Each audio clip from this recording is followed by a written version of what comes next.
PNG not spending anything on Poreporena Freeway reconstruction. Kavieng town comes alive with provincial celebrations. And volunteering with an open heart.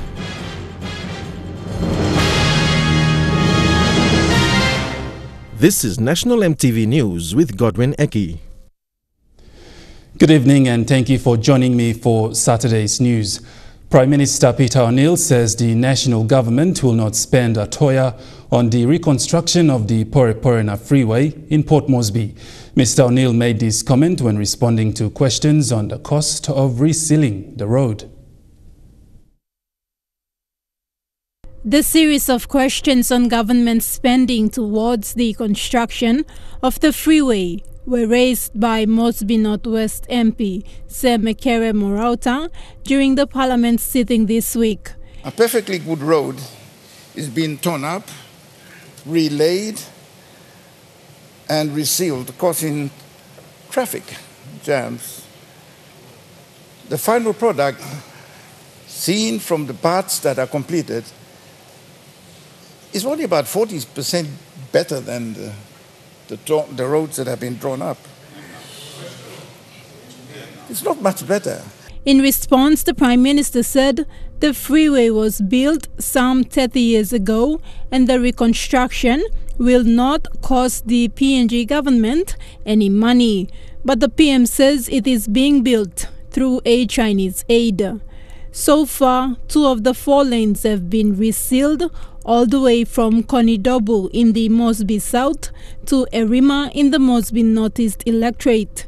Mr. Speaker, when he's talking about digging up very good roads like Poreporena Freeway, I think the St. Julius Chance government built that road some over 30 years ago. Normally, I'm not an engineer, but I'm told by experts that you are supposed to reseal the roads after 20 or so years so that the roads continue to be maintained. And Mr. Speaker, our government is not spending 1 toya on that road, not 1 single toya. This has been given to us aid by Chinese government, Mr. Speaker. There is no deal, Mr. Speaker, there is no deal. I mean, we get grants from Australian government, we get grants from other governments. What's wrong with the Chinese grant? If you have any evidence of some deal, please table it. The public has to know, but don't make smart aleck comments that you have got no evidence to prove. Reconstruction is underway on the 2 remaining lanes. Thakla Gunga, National EMTV News. A fire rescue mission in Port Moresby was successfully conducted by firefighters, which saved 3 containers of Chinese imported items. The fire started from the burning of dried grass near the Z&T Enterprise warehouse at Kennedy Estate and spread to 40 feet containers after the flames caught on fire. The flames rose to above 10 meters high, giving off thick black smoke. Most of the goods that were destroyed in the fire were Chinese imported items, which are sold at wholesale price. The rescue mission involved firefighters, police and medical staff from St. John's Ambulance. The value of damage cannot be estimated as yet. Kavieng town came alive yesterday as New Ireland Province celebrated New Ireland Day. The celebrations began as early as 6 a.m. with parade, floats and cultural performances. The celebrations also coincided with Governor Sir Julius Chan's 50 years in politics. Among the dignitaries were governors from Enga, East New Britain and West New Britain. Sir Julius also took the opportunity to further raise awareness of the road to autonomy for the province. The celebrations continued today. A team of 19 volunteer doctors from Operation Open Heart International arrived in country today. These volunteers are cardiac specialists and will be in the country for 9 days. They will be working closely with the surgeons at Port Moresby General Hospital. A team of 19 volunteers from Open Heart International arrived today in the country. These volunteers are heart specialists from Australia who are here for the annual Operation Open Heart. The operation is set to start tomorrow at the Port Moresby General Hospital. This week for us is not to do hundreds of cases. We can do that. We know how to do that. The goal is for these guys to do the cases. So we're slowing down on purpose and letting them do the work and teaching as we go. So we may only do 10 cases, we might only do 12 cases. But that means long term, these guys will be able to do it independently by 2020. So it's about teaching, not about the numbers. They will be working closely with local staff from the Port Moresby General Hospital team of doctors and nurses. We still have your support with the Open Heart. We hope that we will still maintain that friendship in the long run, yes. Coordinator for Open Heart PNG, Kathy Johnston, said, "We hope to build a PNG National Heart Center, which will be the first in PNG." Having the team here meant more upskilling and training for the PomGen medical team. This is our 26th year and we're slowly reducing the numbers and hopefully we'll most probably get it up to be, 5 or 6 to come each year. Operation Open Heart will end on the 3rd of August, 2018. Lilian Soperakinea, National MTV News. You're with National MTV News. Stick around for more of today's other stories after these messages.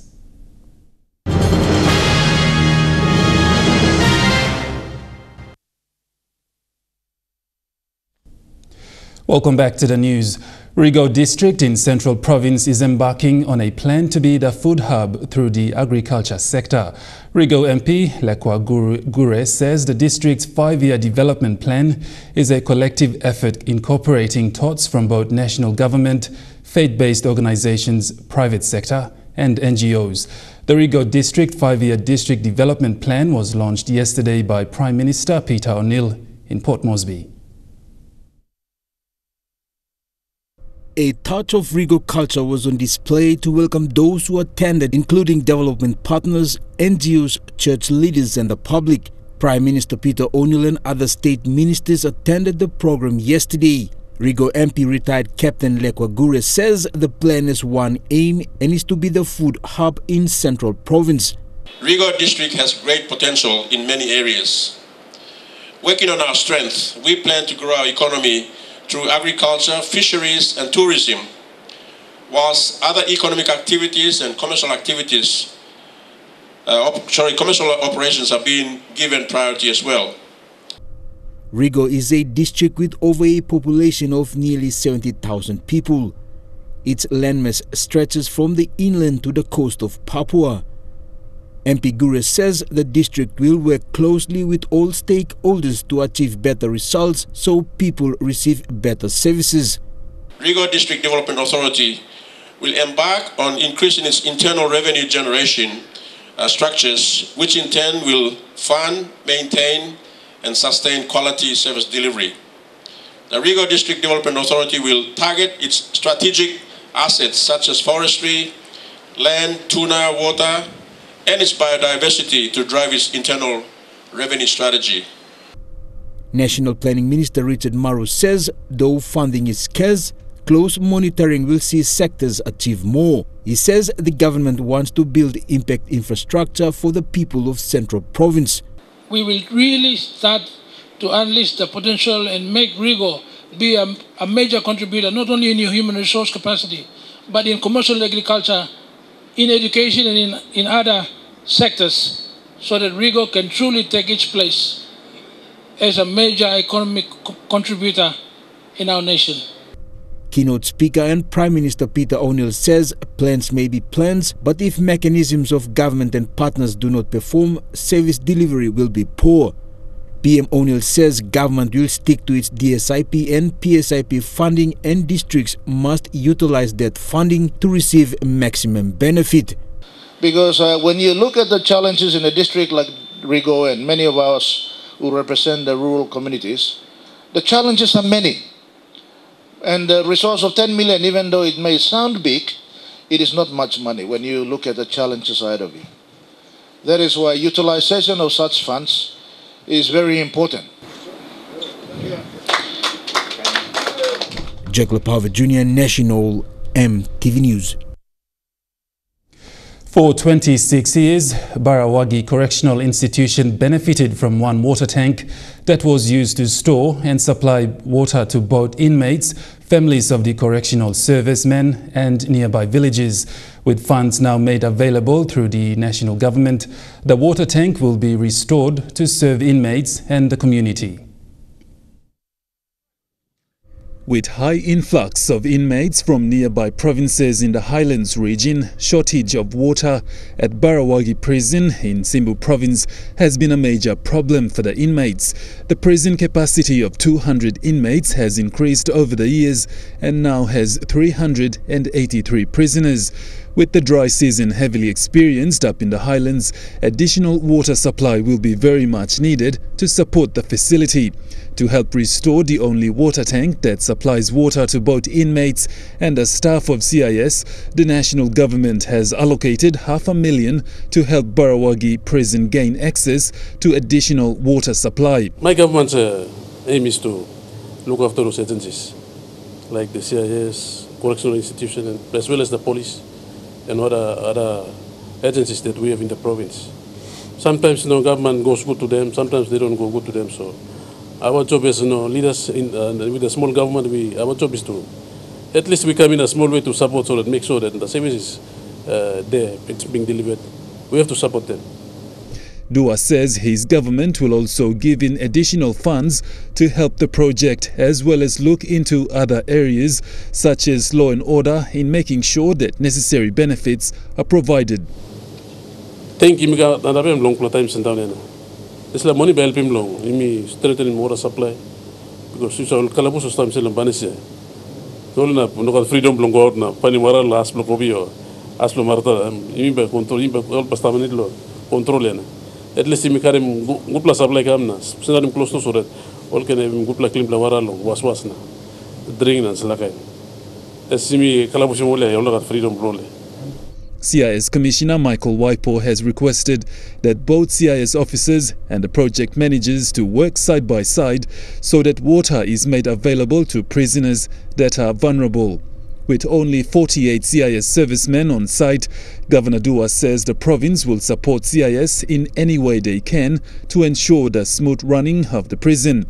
We are planning to host a juvenile center. Last time we received the parliament.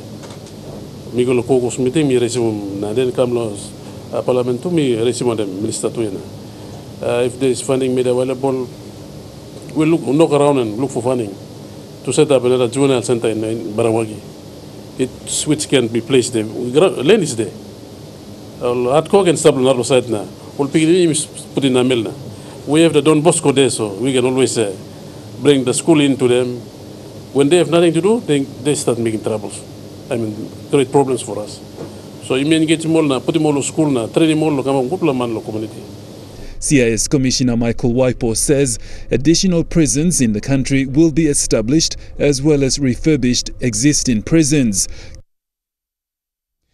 The Wasu Secondary School suspension for over 30 days is a breach of school rules, says Moresby Headmasters and Principals Chairman Christopher Raymond. Mr. Raymond said this will affect the students because they do not qualify to sit for examinations. The school was suspended earlier this year following an attack on the school principal. Principals in the Moresby province met this week at the Bumayong Secondary School for the Principals Summit. Amongst topics discussed, they addressed the suspension of the Wasu Secondary School in the Tewai CSE district. 2018 academic year has been suspended. Right. Our view would be that we cannot deny the fact that there are times when schools go through situations, and that is where we require the higher authorities to step in. And more so to do with calming of the situation, and eventually the school should go back into operation. The Wasu Secondary School was suspended earlier this year following a school fight over SRC elections and an attack on the principal. Headmasters and Principals Chairman Christopher Raymond says the suspension exceeded 50 days, breaching the normal 30 days of absence rule. And I would like to see that next time around we respect our authorities, especially from the division level up and the PAB for that matter. whatever decisions we make for schools to be suspended, it is more so to do with calming down situations or to correct certain situations that arises, if it arises, and immediately we should allow for the schools to reopen again. And we should not. Mr. Raymond said despite such setbacks, it is in the best interest of headmasters and principals and the Provincial Education Board to see that students' education is not disrupted. Lucy Kopana, National EMTV News, Leh. Public Service Minister Elias Kapavore has urged the Medang Provincial Executive Council to fast-track the process of appointing a new acting administrator. Responding to questions raised yesterday in Parliament, the minister said he is still waiting for the Medang PEC to submit a candidate to take up the vacant position. Usino Bundi MP Jimmy Ugoro raised the question of a possible reinstatement of suspended Medang PA Daniel Aloy. His reason was because of the need of an administrator whose position is important for service delivery in the province. The district open members, we rely heavily on the provincial administrator's position because the projects go through the PSDB process. When will the Medang province have the permanent provincial administrator? And if the minister cannot make decision, is there any way possible reinstate Mr. Daniel Aloy back to the position so that the smooth flow of the services can flow?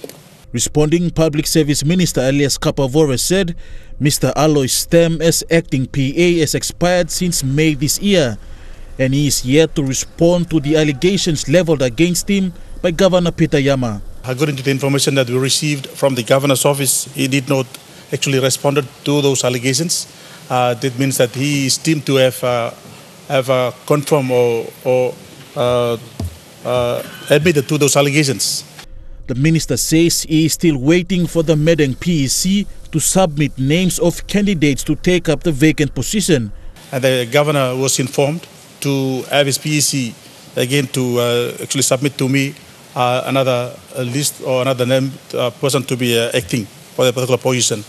I have yet to receive a response from my letter to the governor with regard to the acting appointment for the Medang administrator. Meanwhile, he advised every provincial governments to consult with their open members when appointing new administrators. It is important that you consult with the respective local MPs when it comes to making appointment for the positions of the administrators in the particular provinces, respective provinces. Important true, because at the end of the day, the PAs are in charge of all positions, all CEOs, all respective districts, so that important long allow him to service to go through. Stanley Over Jr., National EMTV News. De La Salle Secondary School Song Competition reached its peak on Friday as 5 student teams battled with voices, lyrics and music in the semi-finals. The competition started with 22 student teams and will see only top 3 teams go into the finals.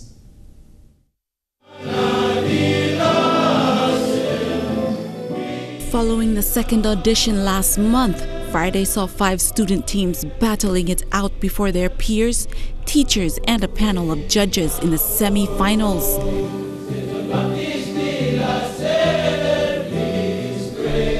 This event will make history for the school, as the song that wins will be sung for many generations to come. The school decided to have a school song. Instead of inviting people from outside and helping us, we decided to ask the students to come up with a song.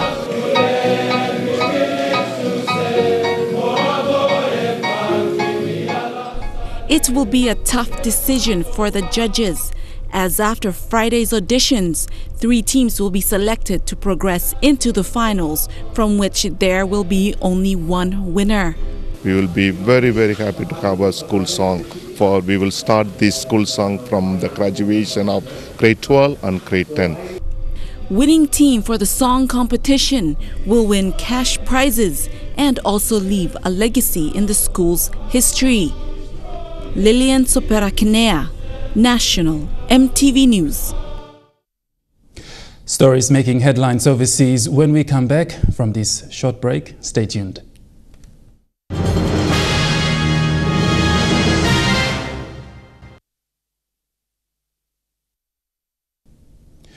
Welcome back to the news. Turning overseas now, and Sir Paul McCartney's gone back to where he once belonged, to Liverpool's Kavieng club, where his career began. Hundreds of Beatles fans, young and old, packed into the famous venue to see and hear their idol. Entry was with ticket only at the Kavieng club this afternoon, and those tickets were like gold dust. A legend was back in town. Yes, I've seen him like 4 times before, but this is a Kavieng club. This is something else. Out of this world. Just can't wait to see Paul McCartney on the Kavieng. It's my dream come true. Yes, I'm so happy. Around 350 fans squeezed inside, and Sir Paul seemed nearly as pleased to be here as they were. Liverpool! Kavieng! These are words that come together well.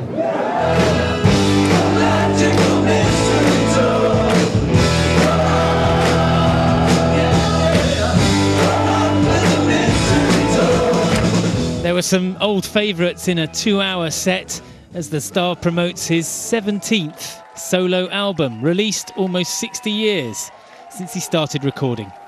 It's the Beatles! The Kavieng Club in Liverpool was, of course, where it all started for the Beatles at the beginning of the 1960s. They played hundreds of concerts here before going on to become the biggest band in the world. All those years ago when we came here and played, you know, we didn't know if we'd ever have any future, but we did okay. And so, you know, coming back here with all my guys and all our crew and stuff, that's pretty amazing for me. Pretty amazing too for the people who'd queued from before dawn to get a ticket for this surprise performance. Many years may have passed, but the local lad can sell out the Kavieng Club quicker than ever. Here's a recap of our top stories tonight. There's been a huge Facebook has suffered the largest one-day drop in the history of Wall Street, with investors defriending the social media to the tune of almost 180 million New Zealand dollars. To put that into perspective, that's more than the entire global net worth of McDonald's. The social media giant's stock plunged $120.9 billion by market close today. That's more than the entire value of Starbucks, UPS, and Goldman Sachs.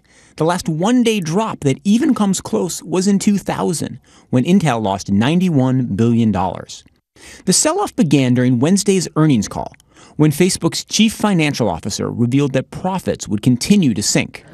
CEO Mark Zuckerberg explained why. We're investing so much in security that it will significantly impact our profitability.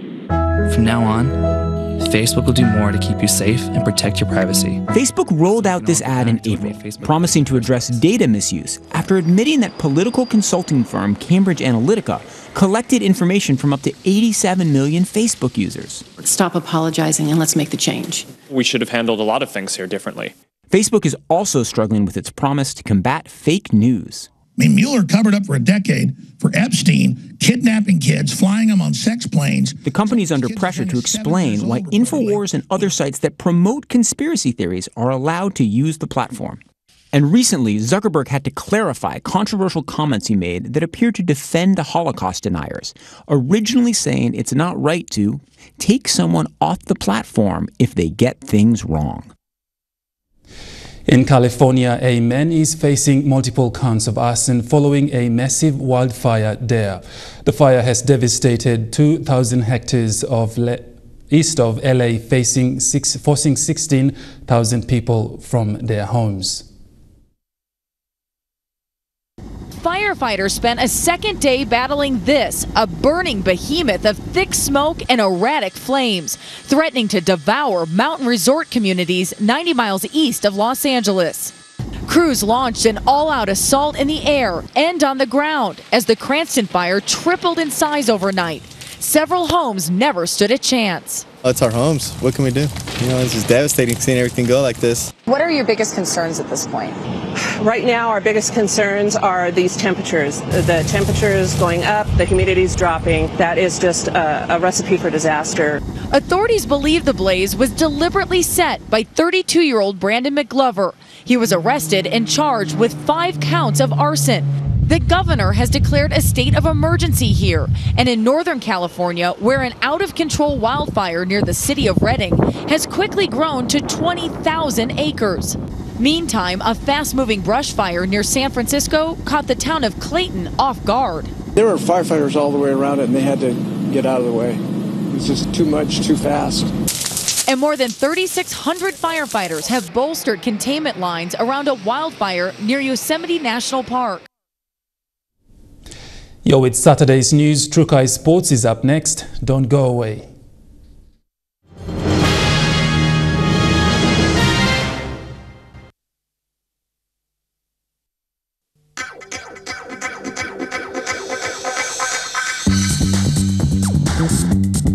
Trukai Sports.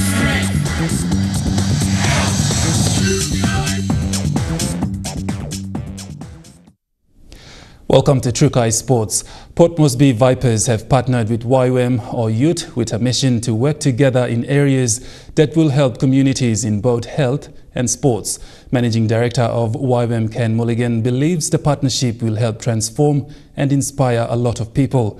Chairman of Port Moresby Vipers, Ted Lulu, says sports is a driving factor that can help and build a nation. 2013 Premiers Port Moresby Vipers and YWAM will work side by side with one common goal: to help transform lives. To mark the partnership, last night's reception held on YWAM Medical Ship saw partners of both YWAM and Vipers together with the players meet and greet for the first time. Managing Director of YWAM Medical Ship, Ken Mulligan, encouraged Vipers to be role models in their communities and to always persevere. So to promote good values, to be able to promote things that they can hold on to, because the reality is they'll look to you as players and to be role models within this community. So you have a wonderful privilege, as you know, to play a game, but then also you have this wonderful privilege to influence the city, this nation and beyond. He says YWAM Medical Ship started its medical service 10 years to helping those seeking medical attention, and in the most remote parts of the country has helped to transform and bring new meaning to the daily lives of hundreds and even thousands. Vipers, on the other hand, as great ambassadors of the city, will also do the same by becoming good sportsmen both on and off the field, showing good leadership to the next generation of upcoming and aspiring rugby league players in the country. As I think about where we can go, I don't think any of us are satisfied fully of where we're at. In other words, the Vipers would love to win a premiership, agreed, and not too far into the future. And it's going to take a lot of work. But also, as we've been operating this ship here, or the ships, since 2010, it's been a lot of work. But it's been worth it because of what it represents as you stand here tonight. And you see just a little taste of how many people have been able to be helped, and so many people that are not as blessed or as fortunate that do not have a voice quite often and are forgotten. Chairman of Port Moresby Vipers, Ted Lulu, says the focus has always been on sports and a platform that's constantly shaped and molded individuals that have become great role models in the community. I have always had this conviction that Vipers is a community team. It's a team that will transform and inspire a lot of people. And I think with this partnership we are forging with the YWAM is something that we are doing in a way, in a direction where we can be able to help in many different ways, especially change the lives of all people. Ted strongly believes that Vipers is a winning team, and the focus for this year will be to getting hold of the title. Godwin Eki, National. The ATW Falcons are preparing hard for their biggest game this year. They go up against the MBB Marlins in the NCD Rugby Union competition in the semi-finals for the A-grade division. Coming into the 2018 competition in the A-grade division as the underdogs, the ATW Falcons have shown nothing but sheer hard work and focus to be the best for the season. Falcon coach Tombi Borezi is proud of his team's performance in the last 3 months, which saw the team winning almost all their matches. Well, we started off as a new team going into the competition. Going in as underdogs, but I'm always, commitment, the boys' commitment during training and commitment during training has brought us up this far. Consisting of close to 50 players, Falcons is an affiliated team to the Defence Rugby Union Club, with only one team in the senior grades of the NCDRU. The league time that's a play start go some go play out, some go play in other sports. So then back and back, the form the team was just how best play. League time comes. The go out lab and the practice one time the line to feel them and walk straight through. Best just playing the same tactics from the every week, every game. The Falcons, who beat Royals in the washout matches 2 weekends ago, will play against the Goldie Warriors in the semi-finals. Tekla Gunga, National MTV Sports. This is National MTV News. Trukai Sports continues with more after these messages. Stay tuned.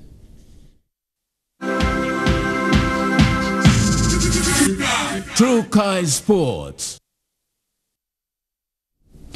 Welcome back to Trukai Sports. The temporary Emmy Stadium provides a unique problem for the Crusaders before tomorrow's semi-final against the Hurricanes. There are still 4,000 seats available in a ground they desperately want to sell out, but are also trying to get rid of. The Crusaders prepare for a semi-final like every other game. That consistency's brought them success, and it's amazed backs coach Ronan O'Gara, who is used to Irish passion overflowing. I thought there probably might have been a little bit more of an emphasis on the week, but I love the way their preparation is the same. It's thoroughly professional. They prefer fans got more excited though. When the stakes are high, crowd figures usually are too, yet only 8,500 of the almost 20,000 seats were full at the quarter-final against the Sharks. For CEO Hamish Riak, success on the field no longer automatically underwrites the team off it. Playoffs generally are the opportunity for us to do okay financially, but of course we need people. The temporary stadium is a major factor in the fans staying away and provides a catch-22.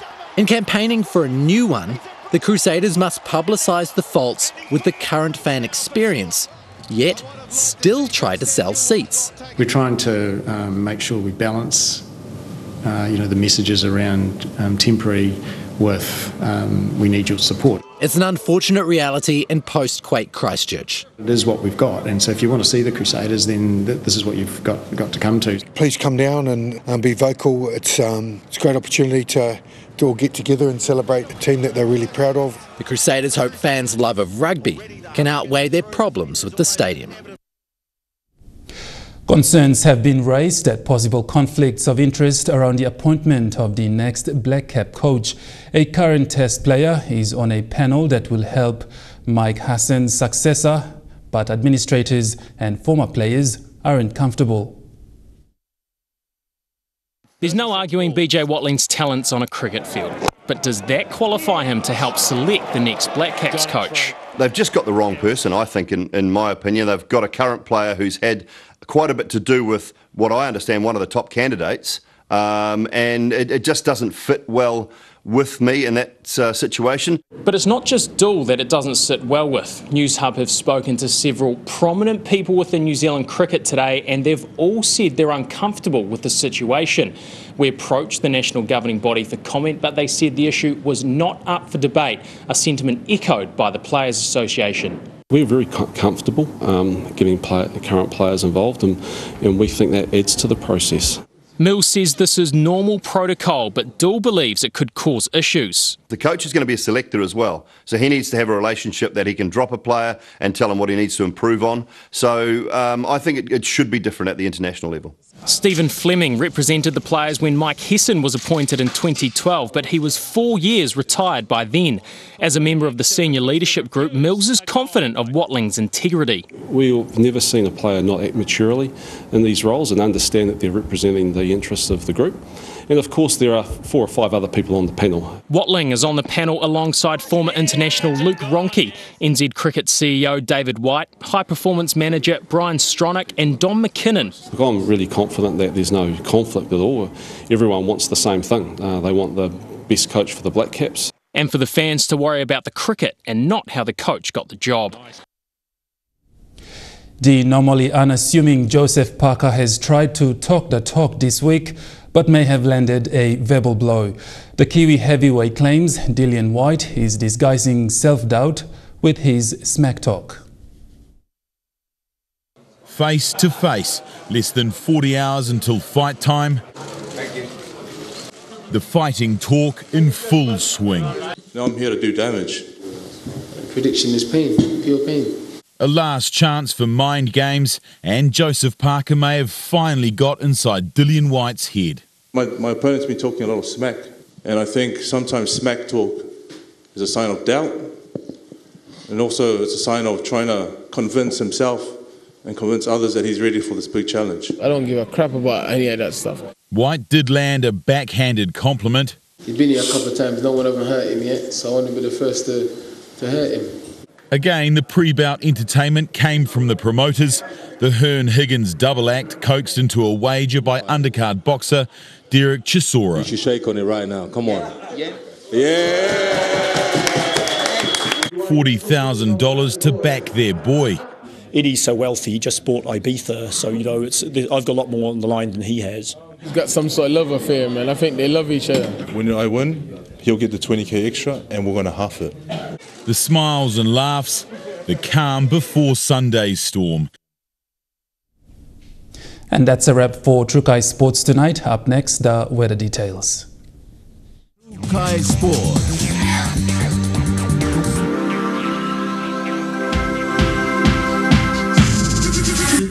Trukai Sports. The weather details were proudly brought to you by Dulux, celebrating 50 years in PNG and the only paint made in PNG.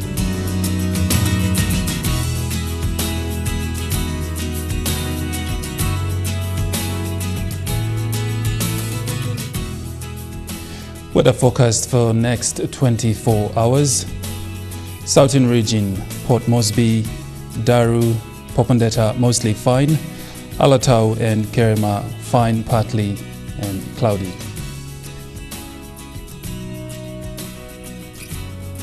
In the Momase region, Lae mostly fine. Wewak and Banimo also mostly fine, while Medang mostly cloudy.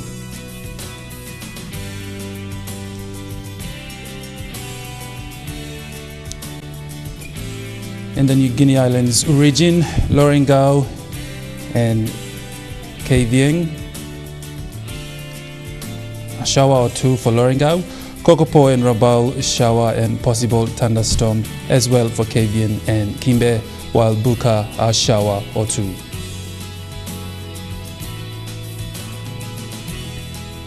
In the Highlands region, Mount Hagen, morning for clearing, then afternoon showers developing. Mendi and Wabeg, morning for clearing, then cloudy. Goroka and Kundiawa, morning for clearing and fine.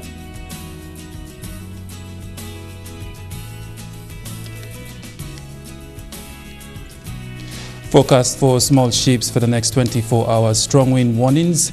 Winds at 25 to 34 knots are expected to continue for the next 24 hours, causing rough seas. All small crafts and boats are advised to take necessary precautions before and after going out to sea during this period. Waters of southern PNG Indonesian border through Torres Strait, to Daru, to Kiwai Islands, to Kerema, to Yule Island, to Hood Point, with waters of Samurai Islands. seas at 0.5 to 1.3 meters. Waters of Finchefin through VTA's Dampier Straits to CSE Islands to Long Islands, seas at 2 to 2.5 meters.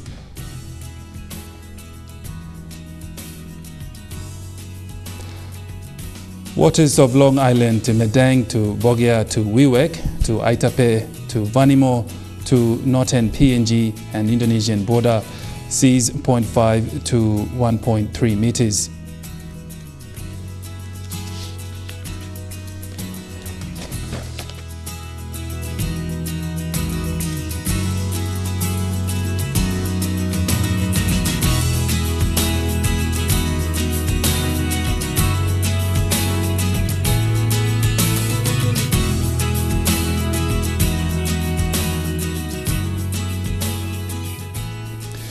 And ocean forecast for PNG areas: coral seas, seas light with winds at 10 to 15 knots. Solomon seas, seas slight to moderate with southeast winds at 10 to 20 knots. And Bismarck seas, seas moderate with southeast winds at 15 to 20 knots with gusts. And Pacific Ocean seas rather rough with southeast to clockwise winds at 10 to 15 knots.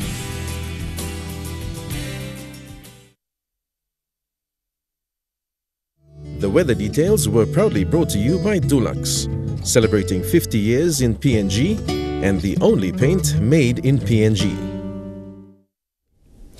And before we go, recapping our main stories again, PM says not one toya being spent on Poreporena Freeway reconstruction. Kavieng town comes alive with provincial celebrations. And volunteering with an open heart. And that's the news, sports and weather for today, Saturday the 28th of July 2018. On behalf of the entire news team, pleasant viewing. Good night.